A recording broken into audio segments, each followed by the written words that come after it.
그런데 바리새인 중에 니고데모라 하는 사람이 있으니 유대인의 지도자라.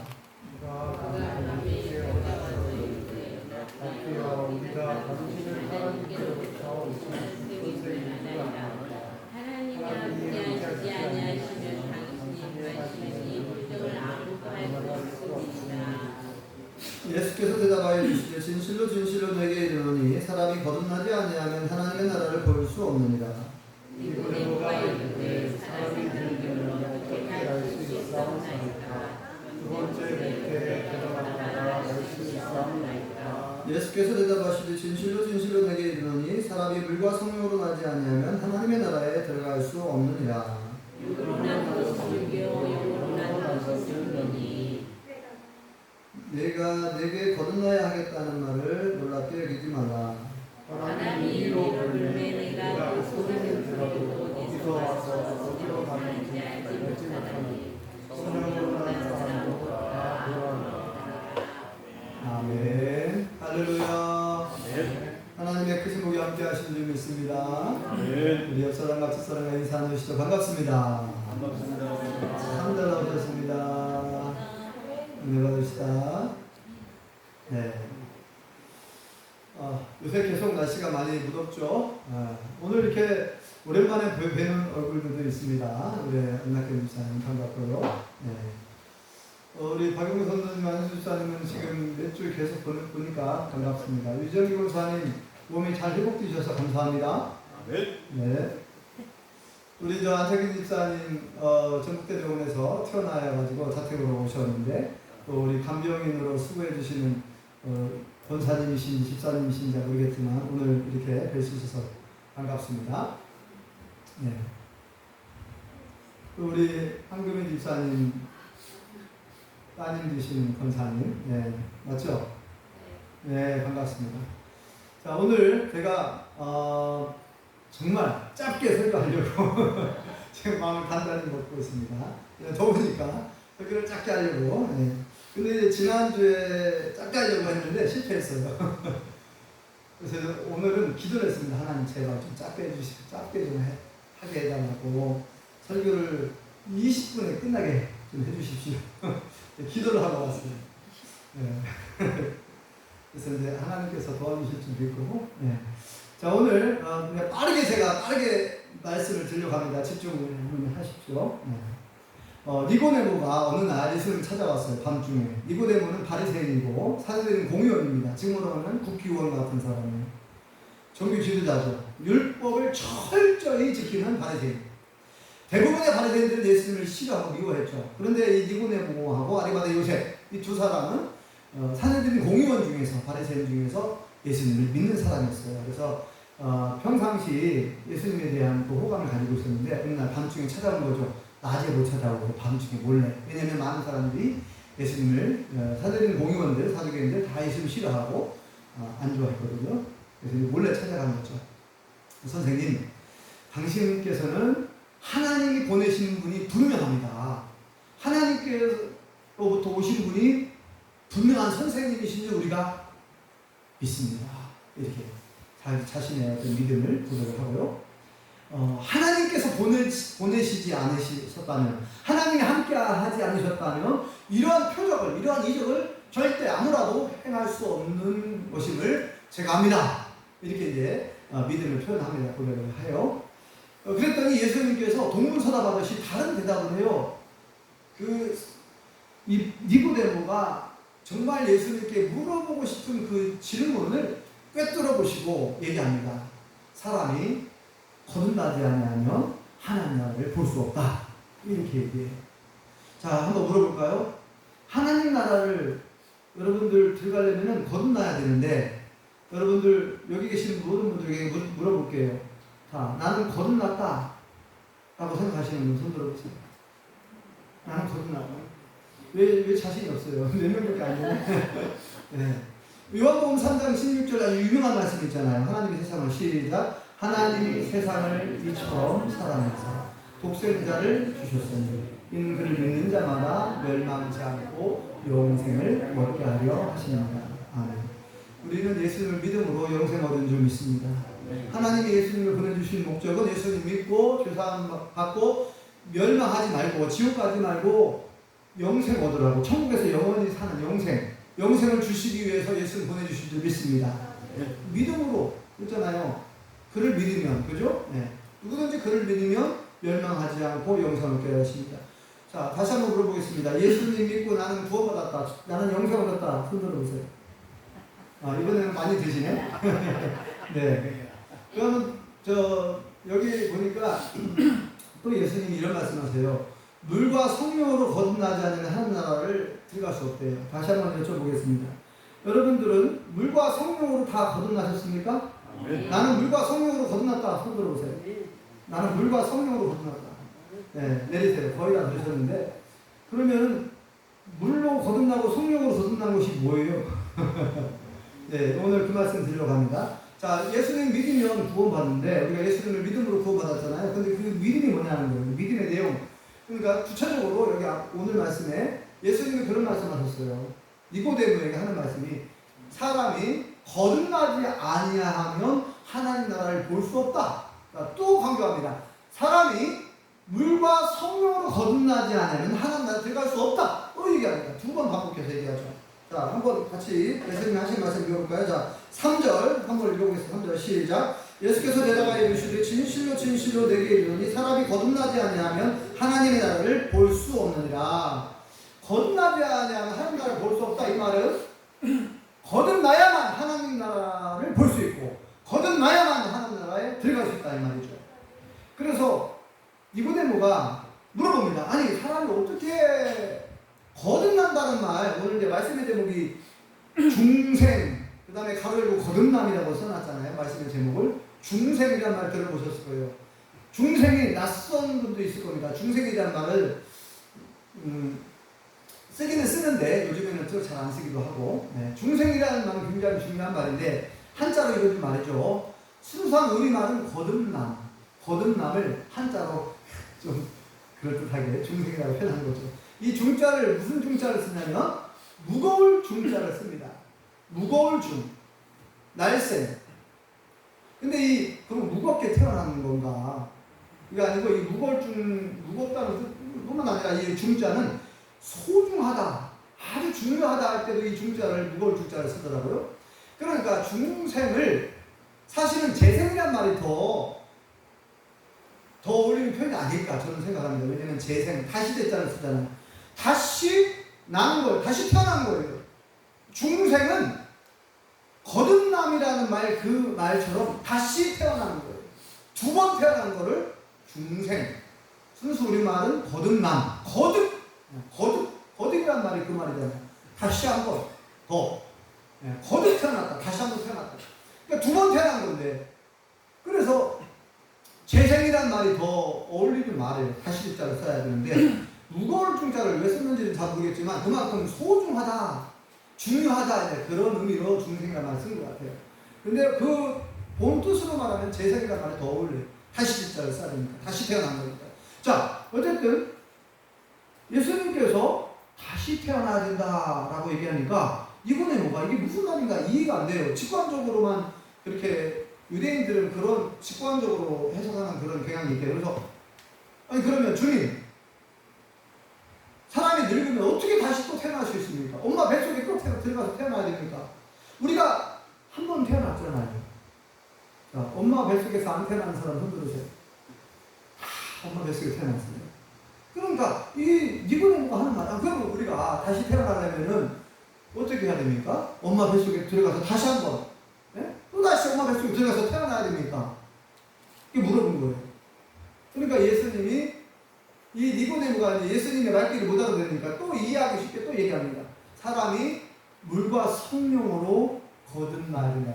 물과 성령으로 거듭나지 아니하면 천국에 들어갈 수 없다. 또 얘기합니다. 그죠? 또 한번 읽어볼까요? 자, 5절을 읽어보겠습니다. 시작. 예수께서 대답하시되 진실로 진실로 내게 이르노니 사람이 물과 성령으로 나지 아니하면 하나님의 나라에 들어갈 수 없느니라. 아멘. 물과 성령으로 거듭나지 아니하면 하나님의 나라를 들어갈 수 없다. 그러니까 물과 성령으로 거듭나야 된다 이 말입니다. 우리가 지금까지는 물 그러면 물 세례, 성령 그러면 성령 세례 그렇게 이해해 왔어요. 또 틀린 말이 아니죠.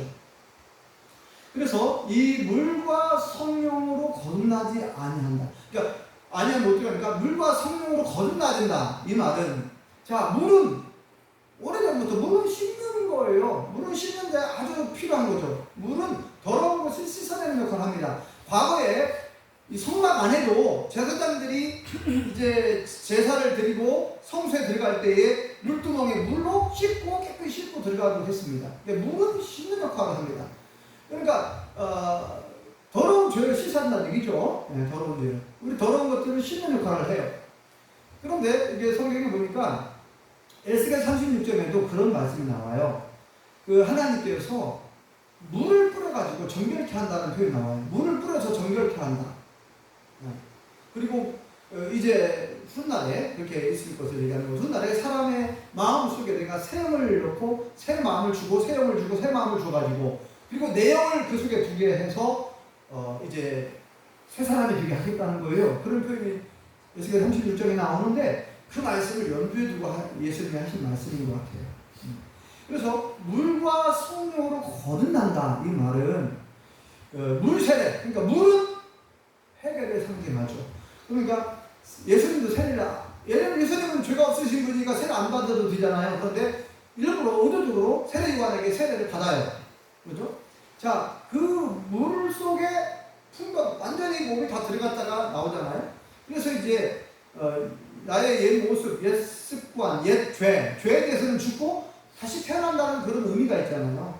내가 나의 옛사람, 옛 습관, 옛 생각, 옛 죄의 모습은 죽고 나는 다시 거듭 태어났다. 다시 태어난다. 물속에서 나오므로 다시 태어나서 하나님의 자녀로 새롭게 태어난다는 그런 의미가 있습니다. 그런데 이제 회개의 세례, 회개를 많이 강조하죠. 물세례는 회개해야 합니다. 회개하라고 하잖아요. 회개가 중요합니다.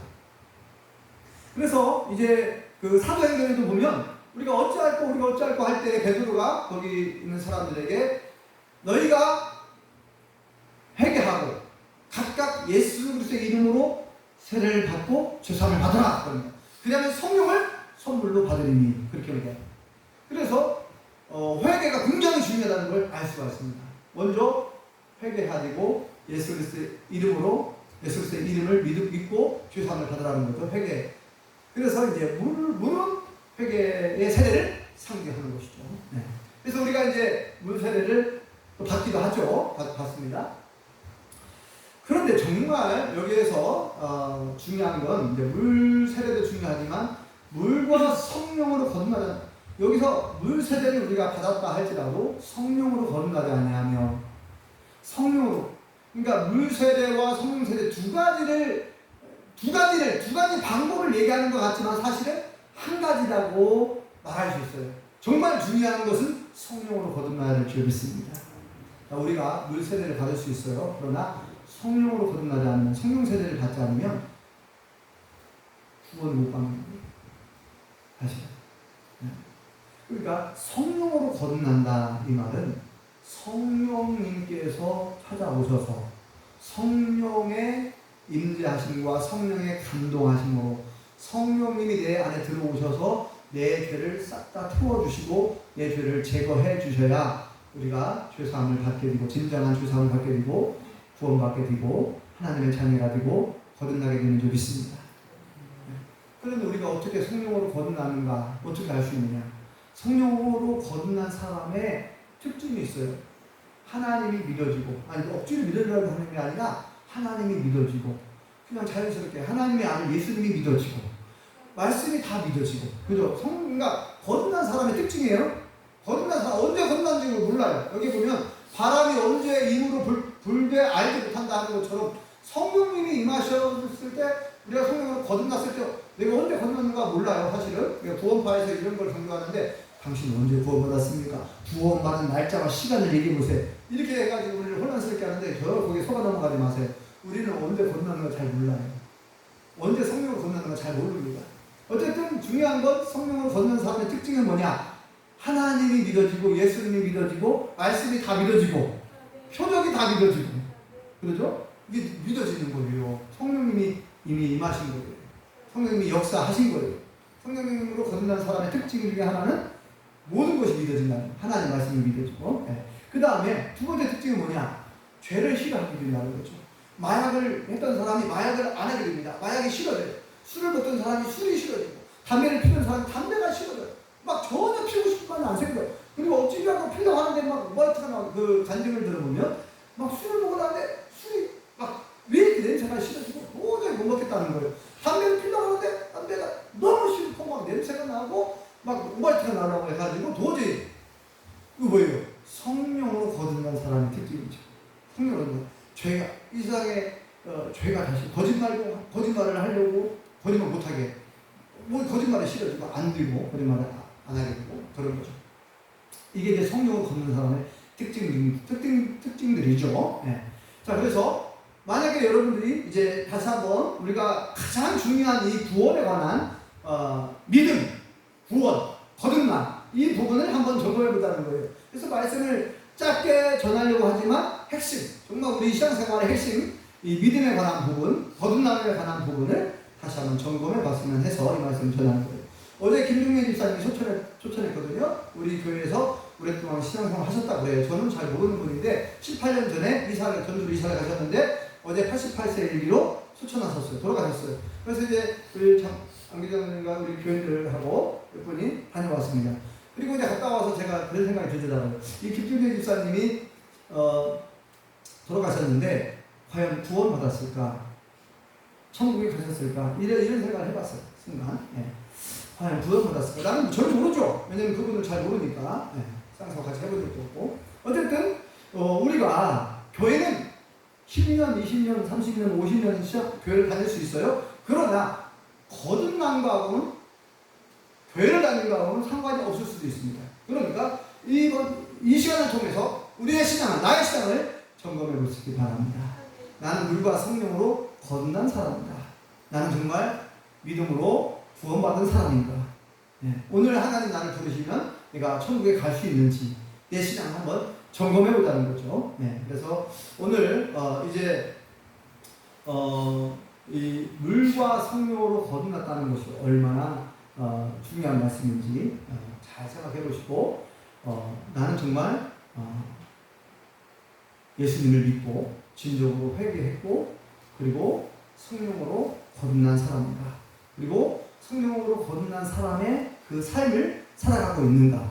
우리가 성령으로 거듭난 사람은 성령의 9가지 열매를 맺게 되어 있습니다. 항상 열매. 그래서 마태복음 3장에 그런 말씀하신 거죠. 누구든지 열매를 맺지 않는 나무를 찍혀 불에 던져온다 그랬죠. 그 도끼가 이미 나무 뿌리에 놓여 있다. 제가 여러 번 말씀드렸죠. 자, 우리가 말로는 나 예수님 믿는다. 말로는 교회를 다니고 말로는 예수님 믿는다. 얼마든지 말할 수 있어요. 그런데 증거가 있어야죠. 예수님 믿는 증거. 그럼 뭐로 알 수 있습니까? 열매를 보고 나무를 알 수 있듯이 열매를 보고 우리의 신앙을 알 수 있는 거예요. 그래서 마태복음 3장에 뭐라고 말씀하나요? 도끼가 이미 나무 뿌리에 놓여있다. 이건 임박한 심판을 말하는 거예요. 그래서 열매를 맺지 않으면 찍혀서 불에 던지운다. 이건 지옥불 심판을 말하는 거예요. 그래서 우리가 이 땅에 살아가는 동안 하나님 나라 갈 때까지 우리가 신앙생활을 계속 하고 있는데 나는 과연 열매를 맺고 있는가? 거듭난 사람의 특징 중에 하나가 열매예요. 또 열매를 맺지 않으면 그건 믿는 사람들이나 안 믿는 사람들이나 별과 다를 바가 없어요. 다른 게 없어요. 열매를 보고 그 사람을 알 수 있는 거예요. 열매를 보고 그 나무를 알 수 있듯이. 그러므로 저와 우리 모든 성들은 내가 성령으로 거듭난 사람으로서 내가 정말 열매를 맺고 있는가, 하나님이 기뻐하실 만한 성령의 9가지 열매를 맺고 있는가를 돌아봐야 될 줄 믿습니다. 대표적인 열매가 뭐예요? 사랑이죠. 사랑, 희랑, 화평, 오래 참음, 자비, 양선, 충성, 온유, 절제. 이런 9가지 열매를 내가 지금 맺어가고 있는가를 우리는 돌아봐야 될 줄 믿습니다. 이 열매를 맺지 못하면 결국 세상 사람들로부터 우리가 비판을 받고 지탄을 받고 믿는 사람들이 왜 이러냐, 믿는 사람들이 더한다, 이런 소리를 듣는 거죠. 그래서 저와 우리 모든 성도들은 세상 사람들과 더불어 살아가면서 내가 열매를 맺고 있는가. 아름다운 열매, 성령의 9가지 열매, 가장 중요한 거 사랑의 열매를 맺고 있는가. 사랑은 오래 참고, 사랑은 온유하며, 사랑은 겸손하고 사랑은 친절하고 사랑은 배려할 줄 알고 가장 기본적인 건데 우리가 이걸 자꾸 잊어버리고 살 때가 있어요. 네. 그래서 제가 이 이야기를 듣다 보면 어떤 사람들은 자꾸 다른 사람의 허물을 막 이야기해요. 네. 어떤 사람 이야기들은 그 사람이 여기 없다고? 그 사람 뭐 어떻다고 막 안 좋게 막 얘기하는 경우도 있거든요. 나도 그렇게 말을 하는 경우도 있어요. 근데 그거는 뭐예요? 그건 안 되죠. 그 상대방이 여기 없다고? 상대방에 대해서 저 사람은 왜 이렇게 저런지 모르겠다고요. 사람들이 그 사람을 싫어하고 왜 그 사람은 이렇게 안 좋게 평가를 한다는 거예요. 내 기준에 따라서 자꾸 판단하고 평가하는 거 그런 걸 제가 가끔씩 들어요. 우리 성도님들부터. 그러면 제가 뭐라고 제가 얘기할 때도 있죠. 그러면 안 돼. 그러면 안 돼요. 다른 사람 뭐라고 하면 안 돼요. 욕하면 안 됩니다. 뒤에서 욕을 이거를 이제 다른 말로 전문용어로 뭐라고 합니까? 뒷담화한다. 그 사람이 여기 앞에 없다고 어떤 막 뭐라고 얘기하는 거 이거 뭐예요? 죄를 짓는 거예요. 죄를 짓는 거니까요. 그러니까 우리가 세상 사람과 더불어서 살면서 대화하고 이야기하면서 같이 지내면서 다른 사람을 욕하고 다른 사람을 막 안 좋게 말하고 그거 정말 깨어있어요. 깨어있지 못하면 자꾸 그렇게 입술을 범죄하게 된다니까요. 네. 네. 어제도 갔다 오면서 그런 얘기를 제가 들었어요. 그런 얘기 하는 거예요. 네. 누구라고 얘기는 못하겠습니다. 그 순간순간 저도 그런 실수할 때가 있죠. 저도 완벽하지 못하기 때문에. 네. 그래서 깨어있어야 된다는 거죠. 네. 다른 사람 말하는 걸 좋아하는 사람들 조심하야 됩니다. 네. 뭐 그거뿐만 아니라 우리가 살아가면서 정말 이 성령의 9가지 열매를 맺어야 되는데 절제 열매도 굉장히 중요합니다. 네. 내가 하는 것이 많고 말하고 싶어도 때로는 절제해야 됩니다. 네. 절제. 네. 절제하겠습니다. 오늘 제가 설교를 그만 마치려고 하겠습니다. 네. 시간이 네. 절제 열매 오늘 맺어보도록 하겠습니다. 마무리하겠습니다. 물과 성령으로 나는 거듭났는가? 물과 성령으로 나는 거듭났는가? 거듭난 삶을 살고 있는가? 성령의 9가지 열매를 내가 맺어가고 있는가? 네. 잘 돌아보시고 하나님이 기뻐하시는 열매를 맺으셔서 훗날에 천국에 가셨을 때 착하고 충성된 동안 참 잘했다. 나는 주님의 칭찬과 성과 멸관을 다 받아 누리시기를 예수님으로 축원합니다. 기도하겠습니다. 하나님 은혜를 감사합니다. 하나님께서 우리를 사랑하셔서 그러니까 예수님 보내주셨고 예수님 믿고 영접하고 죄사함 받고 구원받고 영생 얻게 해주신 것 감사합니다. 오늘 말씀에 물과 성령으로 거듭나지 아니하면 하나님 나라 볼 수 없고 하나님 나라에 들어갈 수 없다고 말씀하셔서 아버지는 우리가 진실로 우리가 날마다 회개하고 회개에 합당한 열매를 맺고 성령의 9가지 열매를 맺음으로 정말 거듭난 사람다운 예수님 믿는 사람다운 그런 거룩한 삶을 우리가 살아갈 수 있기 원하오니 우리를 도와주옵소서. 주님의 성령님께서 우리의 말과 행동을 주관하시고 주장하시고 다스려 주시고 인도하여 주시옵소서. 예수님의 이름으로 기도합니다. 아멘.